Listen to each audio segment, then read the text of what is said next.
राधा कृष्ण सतयुग और त्रेता युग बीतने के बाद जब द्वापर युग आया तो पृथ्वी पर झूठ, अन्याय, असत्य, अनाचार और अत्याचार होने लगे और फिर प्रतिदिन उनकी अधिकता में वृद्धि होती चली गई। अधर्म के भार से पृथ्वी दुखित हो उठी। उसने ब्रह्मा, विष्णु और शिव के पास पहुंचकर प्रार्थना की कि वे उसे इस असहनीय भार से मुक्त करें, लेकिन वे तीनों ही पृथ्वी को इस भार से मुक्त करने में असमर्थ थे।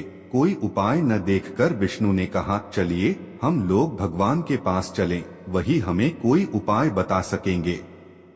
विष्णु लक्ष्मी, ब्रह्मा और शिव के साथ गोलोक में पहुंचे तो उन्होंने परब्रह्म परमेश्वर को कृष्ण के रूप में और उनकी माया को राधा के रूप में देखा। गोलोक के वृंदावन नामक सुंदर और सुरमय वन में एक सुंदर आश्रम था। उसी के निकट एक नदी बह रही थी। विष्णु ने परब्रह्म परमेश्वर को पृथ्वी के दुख की गाथा सुनाई तो उन्होंने कहा, मैं पृथ्वी के दुख से परिचित हूँ। पृथ्वी को भार मुक्त करने के लिए शीघ्र ही मैं ब्रज में कृष्ण के रूप में अवतार लेने वाला हूँ। मैं वासुदेव की पत्नी देवकी के गर्भ से जन्म लूंगा और क्योंकि मैं अपनी माया से और मेरी माया मुझसे पृथक नहीं रह सकती, इसलिए मेरी माया राधा के रूप में बरसाने में वृषभानु गोप के घर में जन्म लेगी और उसके बाद मैं पृथ्वी को इस भार से मुक्ति दिलाने का प्रयास करूंगा, क्योंकि एक एक पापी का वध करना कठिन है। इसलिए मैं ऐसा उपाय करूंगा कि संसार के समस्त पापी स्वयं ही लड़भिड़ कर पृथ्वी को भारहीन बना दें। आप लोग निश्चिंत होकर अपने अपने को पधारिए और मेरे आदेशों को प्रतीक्षा कीजिए। विष्णु आदि देवताओं ने परमेश्वर को प्रणाम किया और अपने अपने लोक में आकर परमपिता के आदेश की प्रतीक्षा करने लगे। कुछ समय बाद ही अत्याचारी और अनाचारी मथुरा नरेश कंस के कारागार में बंदी वासुदेव की पत्नी देवकी ने एक बालक को जन्म दिया। बालक के रूप में जन्म लेने से पूर्व ही भगवान ने उन्हें अपनी योजना बताते हुए आदेश दिया था कि वासुदेव जी उन्हें गोकुल में नंदगोप की पत्नी यशोदा के पास छोड़ आएं और उसी समय उनके गर्भ से जन्म लेने वाली कन्या को लाकर कंस के हवाले कर दें। वह कन्या मेरी योगमाया है। वासुदेव ने ऐसा ही किया और कृष्ण गोकुल में नंद गोप की पत्नी यशोदा की गोद में पलने लगे। उसी समय उनकी माया ने भी राधा के रूप में बरसाने के वृषभानु गोप की पत्नी के गर्भ से जन्म लिया, जिसका नाम माता पिता ने बड़े चाव से राधा रख दिया। दो अलग अलग गांवों में रहते हुए भी राधा और कृष्ण बचपन से ही एक दूसरे को चाहने लगे थे। वन में गायें चराते हुए अक्सर राधा से कृष्ण की भेंट हो जाया करती थी।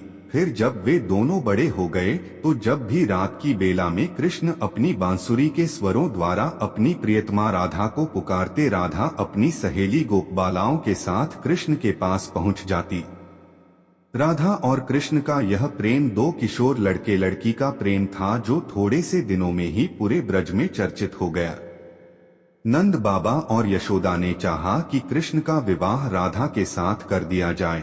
उधर बरसाने में वृषभानु और उनकी पत्नी कलावती की भी यही इच्छा थी। एक शुभ दिन देखकर राधा और कृष्ण की सगाई कर दी गई।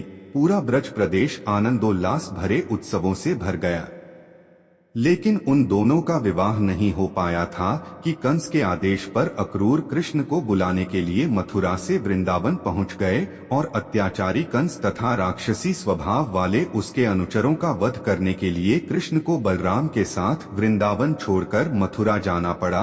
और मथुरा में कंस आदि का वध करने के बाद मथुरा राज्य की सुरक्षा के उत्तरदायित्व ने कृष्ण को इतना उलझा दिया कि वह चाहकर भी वृंदावन नहीं जा सके। अपने जामाता कंस के वध का बदला लेने के लिए उसके ससुर जरासंध ने अपनी विशाल सेना के साथ मथुरा को घेर लिया, लेकिन कृष्ण और बलराम ने अपने पराक्रम से जरासंध और उसकी विशाल सेना को पीठ दिखाकर भागने पर विवश कर दिया। लेकिन जरासंध पराजित होकर भी शांत नहीं बैठा। उसके कई बार मथुरा पर आक्रमण किए। मथुरा एक छोटा सा राज्य था और मथुरा नगर को सुरक्षित स्थान पर नहीं बसाया गया था।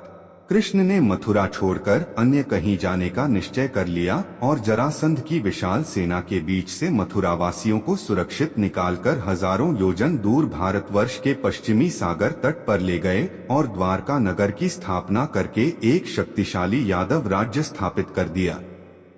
अकरर के साथ मथुरा छोड़कर आने के बाद कृष्ण और राधा का मिलन फिर कभी नहीं हुआ, लेकिन वे आजीवन एक दूसरे को भूल नहीं पाए। वैभव संपन्न द्वारका में अनेक सुंदर पत्नियों का प्यार पाकर भी वह राधा के प्यार को नहीं भूल पाए और संसार आज भी राधा कृष्ण के प्रेम को एक आदर्श प्रेम के महान तथा अमर प्रतीक के रूप में याद करता है। उनकी मूर्तियां भारत के मंदिरों में ही नहीं विदेशों में भी अनेक मंदिरों में प्रतिष्ठित हैं और लोग बड़े भक्ति भाव से उनकी पूजा आराधना करते हैं।